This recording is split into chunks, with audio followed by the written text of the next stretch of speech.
She says that ต้องดื่มเหล้า she says that she thinks I'm an alcoholic and I cook food for alcoholics.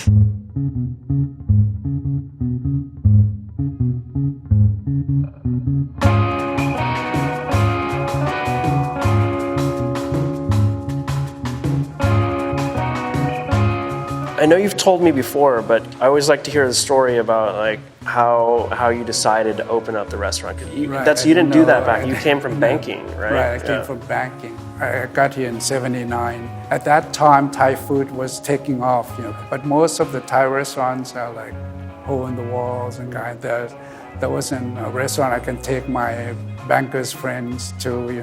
I thought, wow, this food, if they try mom's cooking, so we can. So what did she think about the idea at the time? Are you serious? Yeah. I said, yes, I'm serious. It's funny, like she was the one who taught me how to make this, but I think we still have sort of slightly different techniques. Right. So she's basically saying anything I do that's not like the way she does it, she doesn't like. And she says, you have a heavy hand. She said, munak in Thai. To have a heavy hand means that you overseason stuff. I mean, it makes sense. Maybe I'm like less confident in the kitchen and I feel like I have to sort of overcompensate. I think she's very comfortable with who she is and, like her identity in the kitchen and what she's achieved and all that. You and the restaurant were born about the same time, the same year. When I look back on it, I feel like the quintessential like restaurant brat. If your family has a restaurant, that becomes your home, I think, a little more than your actual home. I guess it wasn't really until later that I started paying attention to the food part of it. You moved back like a year before I ended up moving back to Thailand. I moved there when I was like 13 or so. The thing that was the most exciting for me, I guess, was seeing how people ate there. It was seeing how people related to the food, seeing people eating in sort of a social context. Your restaurant concept influenced by this Thai culture, the ahan gram lao, the drinking food. Because that was years back, and I didn't want to really do the restaurant. Like I remember you asked me a bunch of times to come and do the restaurant. And my whole thing was that I never wanted to inherit this thing passively and just take it over without being able to offer anything or being able to have any ideas. We thought that after 25 years it's time to go in a new direction or something. Whatever that may be. You grew up here, you understand the American culture, more than we do. After all, we feel that we're immigrants.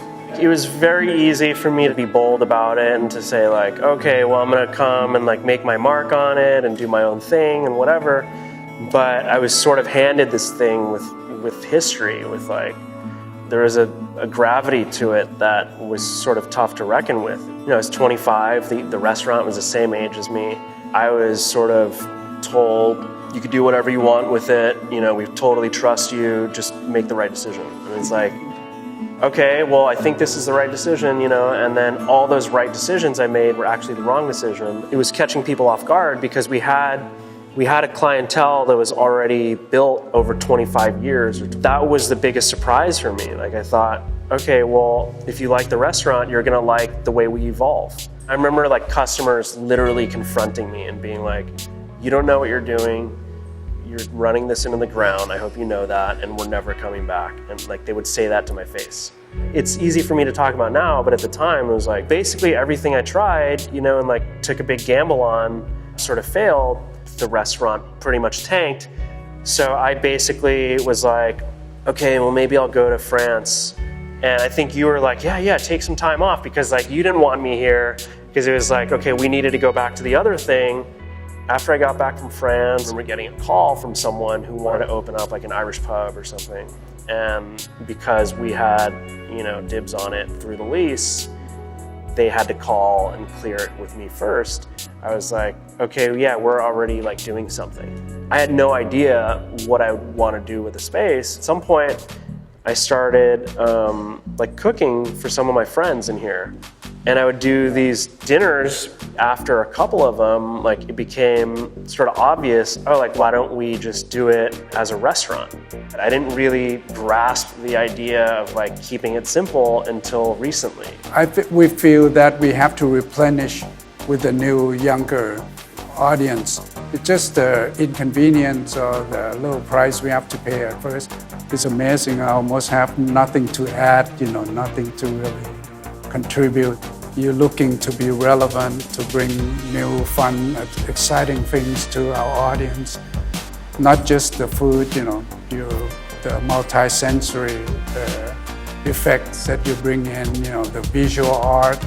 So I feel that you carry on the culture. Grandmas, moms, and me are very happy with what you're doing. นี่เราจะบอกว่าย่าทำรสจืดไปตรงนี้ I told her that I think she does it a little too bland, like a little too nuanced.